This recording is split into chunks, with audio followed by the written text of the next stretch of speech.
Hello dear students, welcome in ASC starter. ये class 10 के ना मैथ के फॉर्मूले मैं आपको इस वीडियो में दिखा रहा हूँ। ठीक है। और मैंने एक वीडियो बनाई जिसमें मैंने कुछ समझाया भी आपको, वो भी आप वीडियो देख लेना, बहुत बेनिफिट होगा आपको।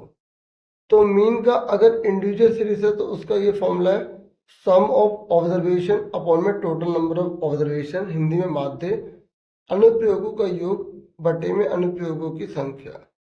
अगर डिस्क्रीट सीरीज है और विविध श्रृंखला है तो mean bar sigma square total f x upon में एन। अगर कंटिन्यूस सीरीज है, सतत श्रृंखला है, तो डायरेक्ट मेथड में प्रत्यक्ष sigma f x sigma F.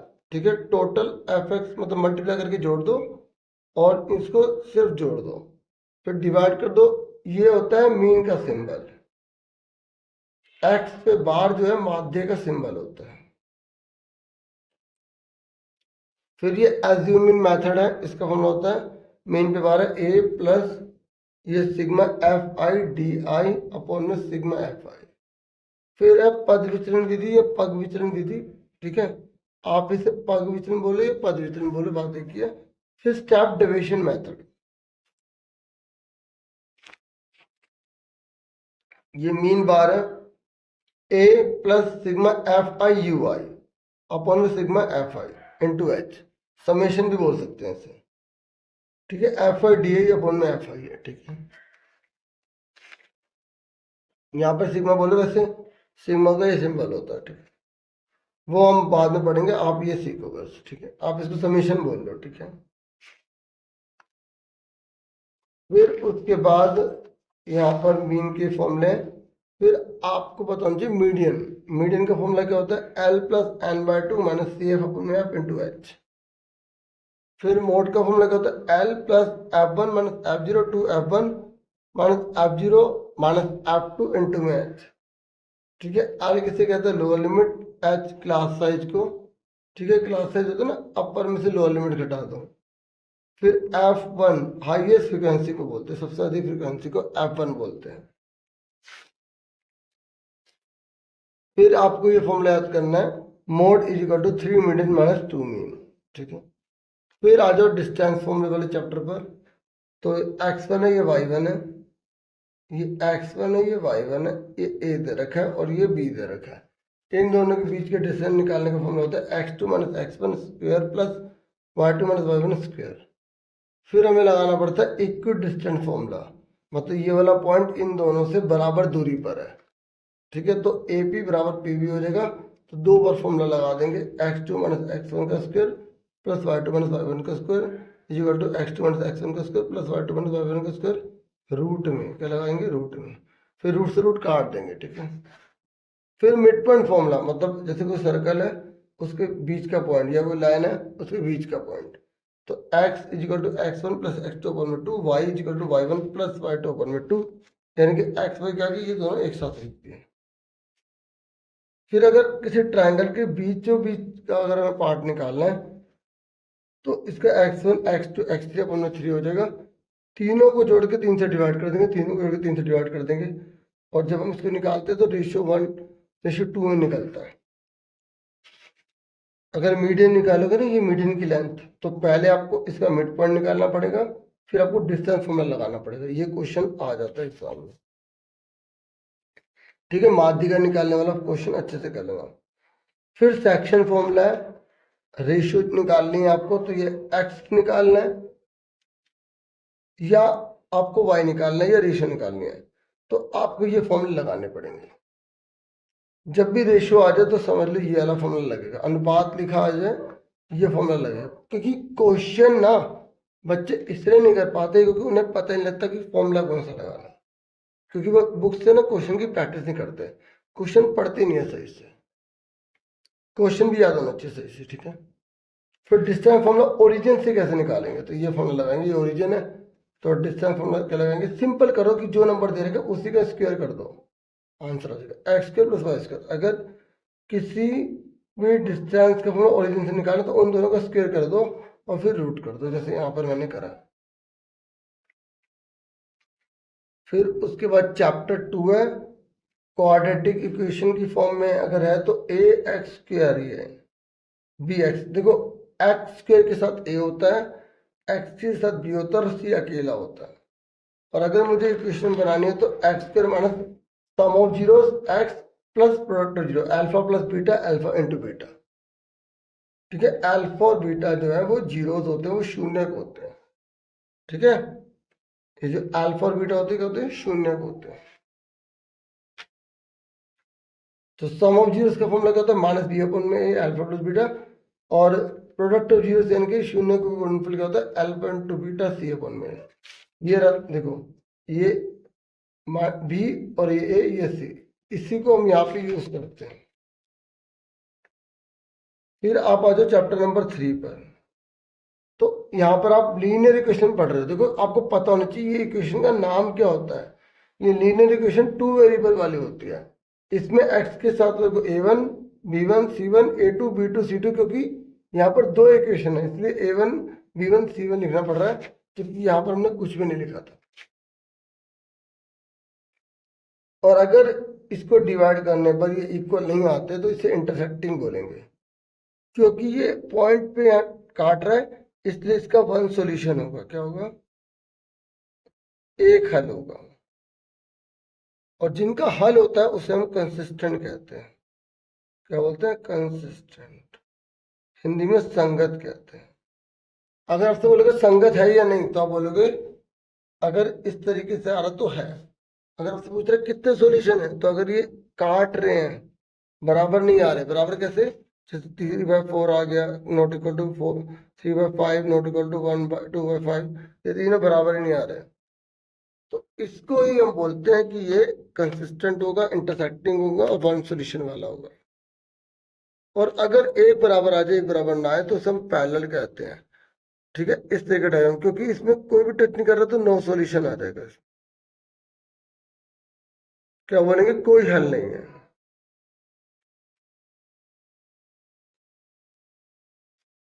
क्या बोलेंगे इसे, इनकंसिस्टेंट, इनकंसिस्टेंट। क्या बोलेंगे इसे, असंगत।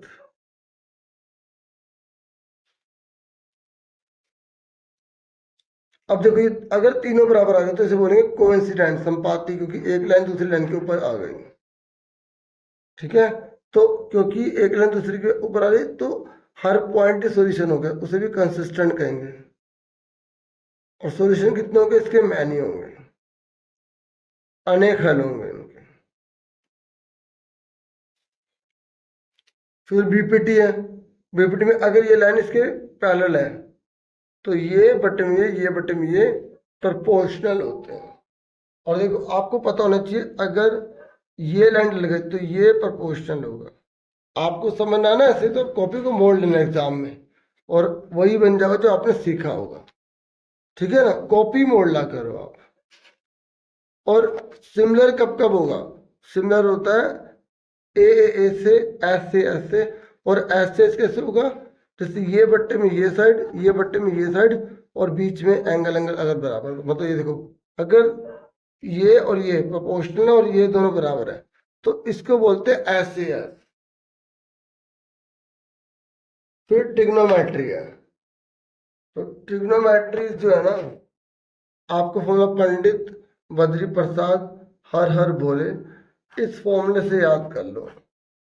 ऊपर साइन थीटा होता है, कोस थीटा, और यहाँ होता है टेन थीटा। यहाँ पर कितना साइन का, कोसेक थीटा, ये कितना है सेक थीटा, और ये कितना है कोट थीटा। तो देखो अगर साइन थीटा का फॉर्मूला है तो पी अपन में एच हो गया, हिंदी में लंबटे कर्ण। कोस थीटा का क्या होगा, बी अपन में एच। tan थीटा का क्या हो गया, पी अपन में बी।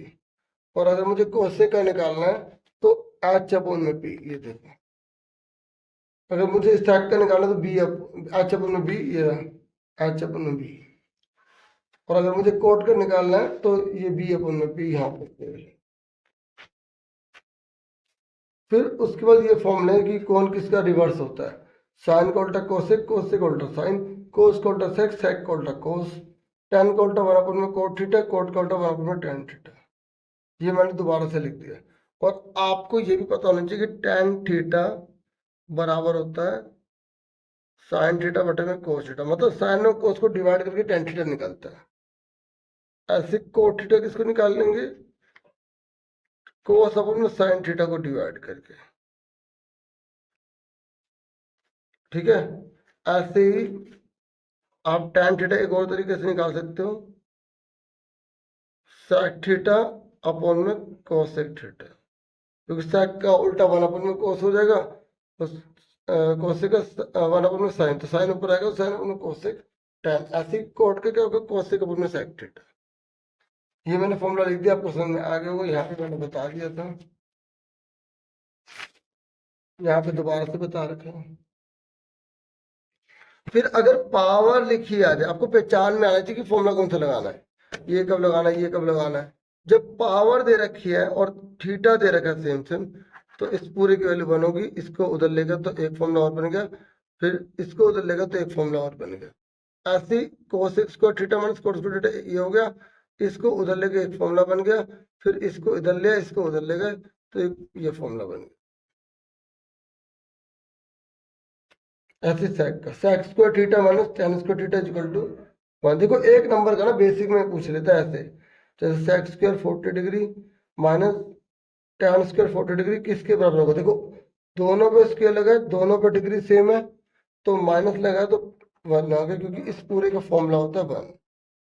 तो आपसे इस तरीके से पूछ सकता है, ठीक है।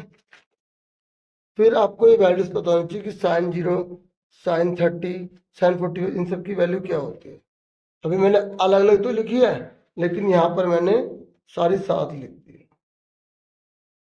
साइन 0 डिग्री पे 0 होता है, देखो ये मैंने यहाँ लिख दिया सारा, ये रटी होनी चाहिए, माइंड में पूरी बैठी होनी चाहिए। साइन 30 की वैल्यू 1/2, साइन 45 की 1/√2, साइन 60 की √3/2, साइन 90 की 1 होती है, ठीक है। कोस 0 डिग्री की 1, कोस 30 की √3/2, कोस 40 की 1/√2, कोस 60 की 1/2, कोस 90 की 0, tan 0 डिग्री की 0, tan 30 की 1/√3, tan 40 की 1, tan 60 की √3, tan 90 की इन्फिनिटी।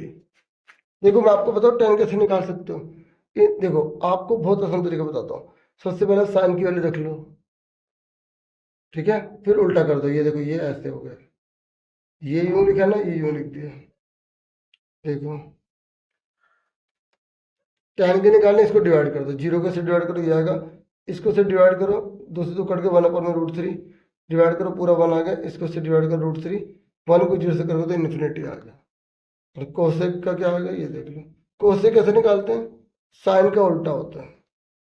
और ऐसे सेक कैसे निकालेंगे, कोस का उल्टा कर देंगे, 1 का उल्टा क्या होता है 1, इसका क्या होता है 2/√3, ऐसे उल्टा करके लिख सकते हैं इसको भी, इसका √2, इसका 2, इसका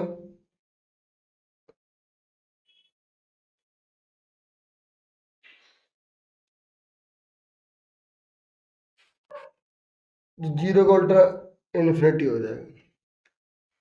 ऐसे कोट थीटा का कैसे निकालोगे, ये जो कोट थीटा है इसका उल्टा कर दो, कोट tan का उल्टा कर दो, यहाँ पे √3 था, ठीक है। करेक्शन कर लो, 0 का इन्फिनिटी हो गया, 1/√3 का √3, 1 का 1, √3 का 1/√3, इसका इन्फिनिटी का 0, ठीक है।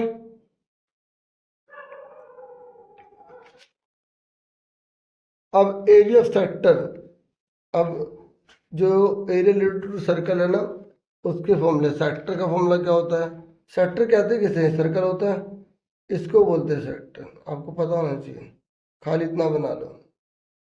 सेगमेंट किसे कहते हैं, ये सर्कल होता है जो कोड से और आर्क से मिलके बनता है, उसे वृत्तखंड कहते हैं, जो जीवा और चाप से मिलके बनता है।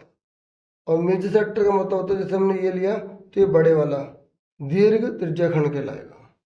इसका फॉर्मूला देख लो, पैरामीटर ऑफ सेक्टर का देख लो।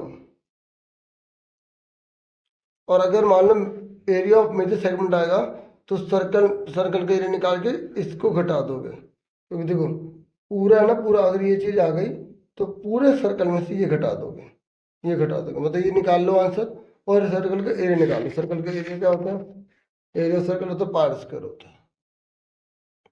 फिर पैरामीटर ऑफ सर्कल देख लो, एरिया ऑफ क्वाड्रेंट देख लो। क्वाड्रेंट तो होता है सर्कल का चौथा हिस्सा ये।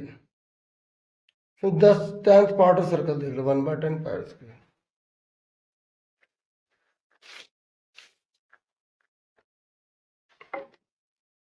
फिर जो चैप्टर 2 है आपका, ठीक है, ये मैंने अभी आपको बताया था ना। तो sum of zeros, product of zeros.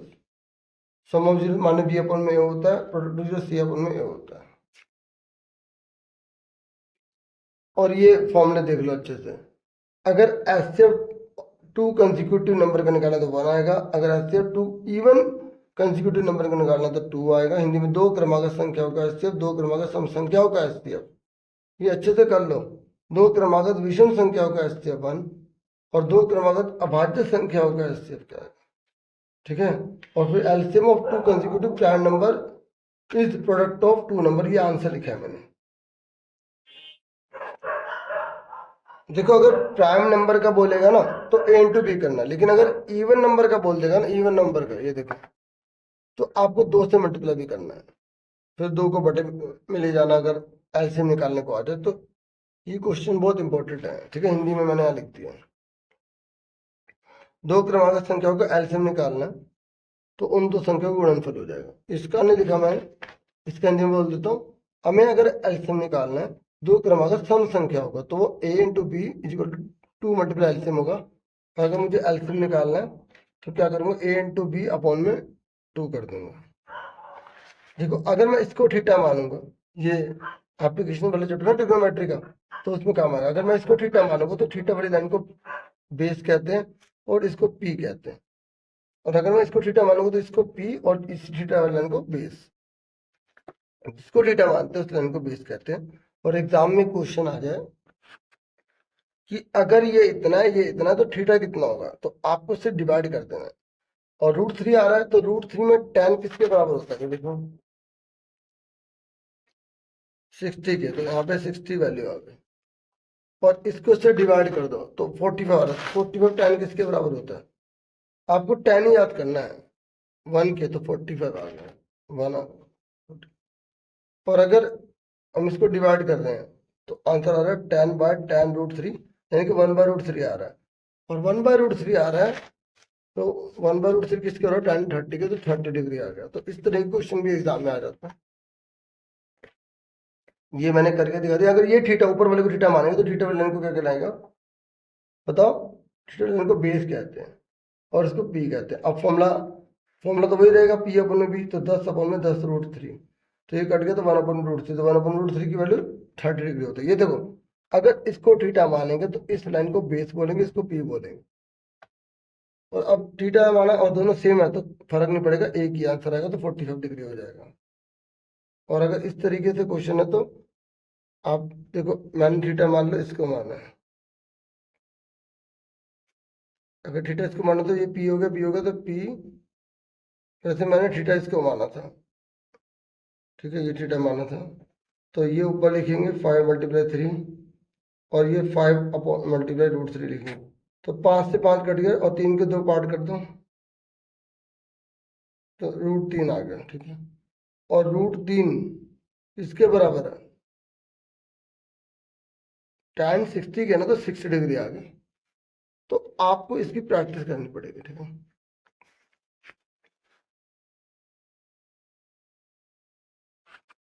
इतना ही था वीडियो में, बाकी आपसे फिर मिलेंगे नेक्स्ट वीडियो में। Thank you for watching and listening carefully. Take care dear students.